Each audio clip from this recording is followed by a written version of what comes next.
दो जो पत्तियां हैं, इन पत्तियों के ऊपर एक एक शमी पत्र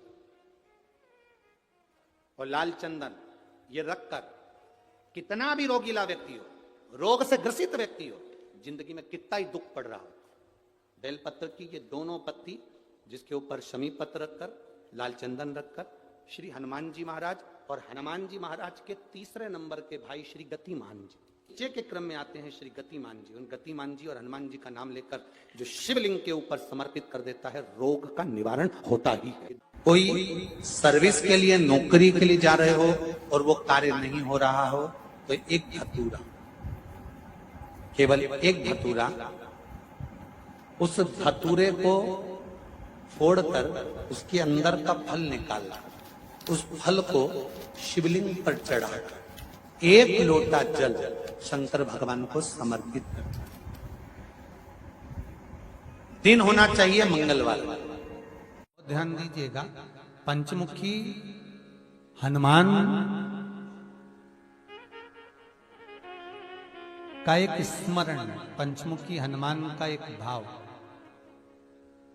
महाराज जैसे बहुत ज्यादा तकलीफ अगर व्यक्ति को हो गई है, बहुत कष्टमय जीवन चल रहा है, हार गए हर जगह से और तकलीफमय जीवन चल रहा है, तो पंचमुखी हनुमान का एक शिव महापुराण का और स्कंद पुराण का एक बड़ा सुंदर मंत्र है। उस मंत्र को आप सब एक बार हमारे साथ में बोलें। ओम नमो हनुमते रुद्र अवताराय सर्व शत्रु संहारणाय सर्व रोग हराय सर्व वशीकरणाय रामदूताय स्वाहा। बस इस मंत्र को हाथ में काली तिल लेकर, एक जौ लेकर और गूगल लेकर, थोड़ा सा उसमें गाय का घी डालकर, कंडे को या अग्नि को जलाकर इस मंत्र का 11 बार 21 बार जाप कर कर अपनी कामना कर कर छोड़ दीजिए।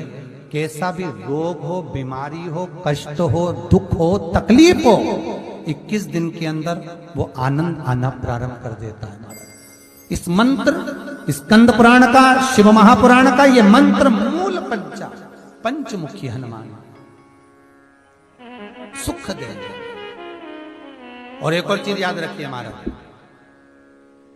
यदि कोई काम के लिए जा रहे हो, कोई व्यापार के लिए जा रहे हो या नौकरी करने के लिए जा रहे हो और लगी नहीं रही, बहुत तकलीफ पा रहे हो, सर्विस ही नहीं लग रही, बहुत कष्टमय हो गया, तो निवेदन करूंगा 5 पीपल के पत्ते पर बेसन के 5 लड्डू घर में बने हुए, गाय के घी के 5 लड्डू रख लो, उस लड्डू के बीचों बीच एक आटे का दिया और उसमें तिल्ली का तेल डालकर इसी मंत्र का प्रयोग कर कर पंचमुखी हनुमान का किसी भी हनुमान के मंदिर में जाकर, दक्षिण मुखी हनुमान के मंदिर में जाकर उसको रख कर आ जाइए। इसके बाद आप उस काम के लिए जाइए, आपका काम सफल हो जाएगा। आपको किसी को नहीं कहना पड़ेगा कि हाथ जोड़ना नहीं पड़ेंगे, किसी के पांव नहीं पड़ना पड़ेंगे, तुरंत काम होगा।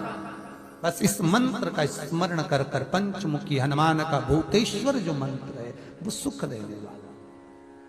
जिस व्यक्ति की नौकरी नहीं लगती, सर्विस नहीं लगती, हर जगह पर अप्लाई कर रहा है, बार बार इंटरव्यू देने जा रहा है, लगातार उसको अगर सफलता प्राप्ति नहीं हो रही है तो धतूरा ढूंढो। धतूरा कहीं बाजार में नहीं मिलेगा, किसी वृक्ष से धतूरा तोड़ लिया, कुछ मत चढ़ा, तू शंकर जी के मंदिर में जाकर तेरा नाम और गोत्र बोल और शिव जी को धतूरा चढ़ाना चालू कर दे और बाबा से विनती कर, धतूरा चढ़ाना चालू कर। अब धतूरा कोई बहुत कीमती होता है क्या? बहुत पैसे का मिलेगा क्या? कहीं पे भी मिल जाएगा। धतूरा तोड़ और चढ़ा शंकर जी को। रोज नियम बना ले कि एक धतूरा मैं शंकर जी को चढ़ाऊंगा, प्रतिदिन चढ़ाऊंगा, शिव जी से जाकर निवेदन करूंगा प्रतिदिन। शंकर जी की प्रिय वस्तु में धतूरा, बेलपत्र आदि कादि की तो है, क्या है?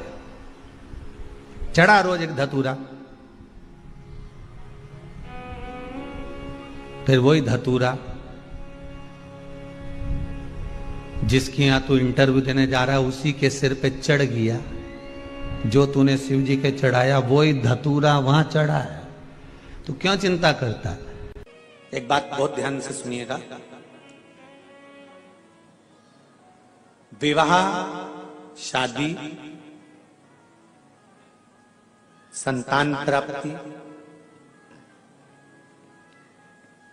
विवाह के बाद में विवाद या किसी नए कार्य के लिए आगे बढ़ रहे हैं और उसमें अड़चन आ रही है, तो एक बार किसी ज्योतिष आचार्य के पास जाकर पूछना, वो बता देगा या तो मंगल या शनि कुछ ना कुछ, कोई ना कोई क्रूर ग्रह तकलीफ दे रहा होगा। ज्योतिष आचार्य के पास जाएंगे, वो कहेगा। जितने भी ग्रह हैं, चाहे राहु हो, केतु हो, मंगल हो, शनि हो, बुध हो, भौम हो, सूर्य हो, ये सारे जो ग्रह हैं ये शंकर भगवान के शिवलिंग के पास में विराजमान है। शिवलिंग के पास में विराजमान।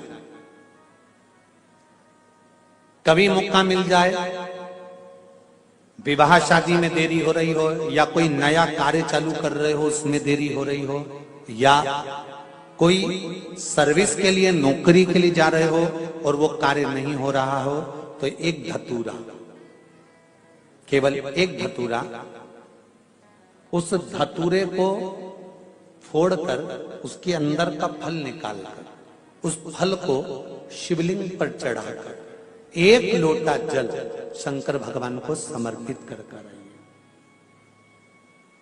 दिन होना चाहिए मंगलवार।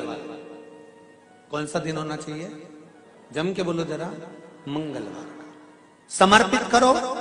उसके बाद में आप विवाह के लिए अगर समर्पित करे हैं तो विवाह में देरी नहीं होगी।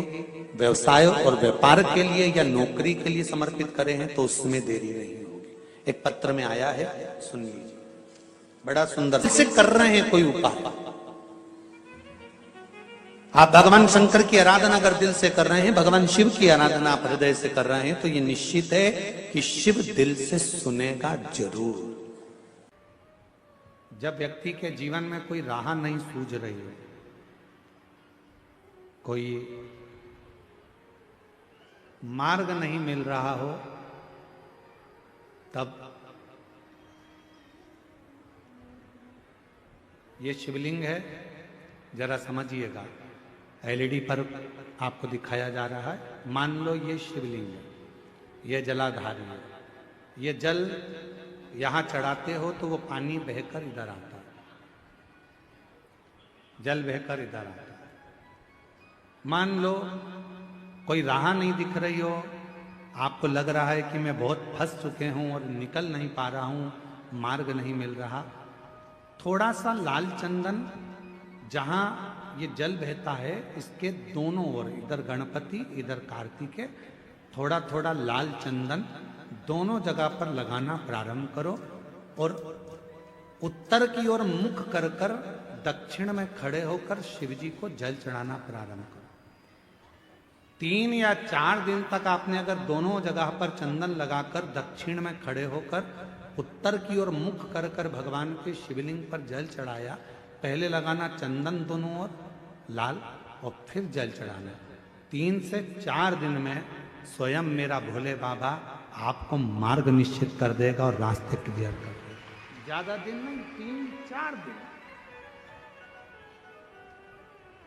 कोई मार्ग यदि निश्चित नहीं। अच्छा, कई लोग ऐसे भी होते हैं कि वो केवल ये सोचते हैं कि हमने ये कर लिया और इसमें, ऐसा नहीं। शिव महापुराण की कथा कहती है कि आपको साथ में परिश्रम भी करना पड़ेगा, थोड़ी मेहनत भी करना पड़ेगा। घर में कितनी बार आरती करते हो आप लोग?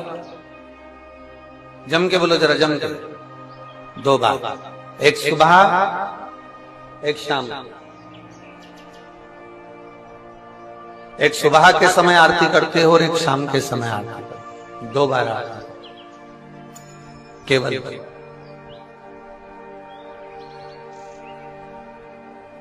अब 2 बार आरती करने में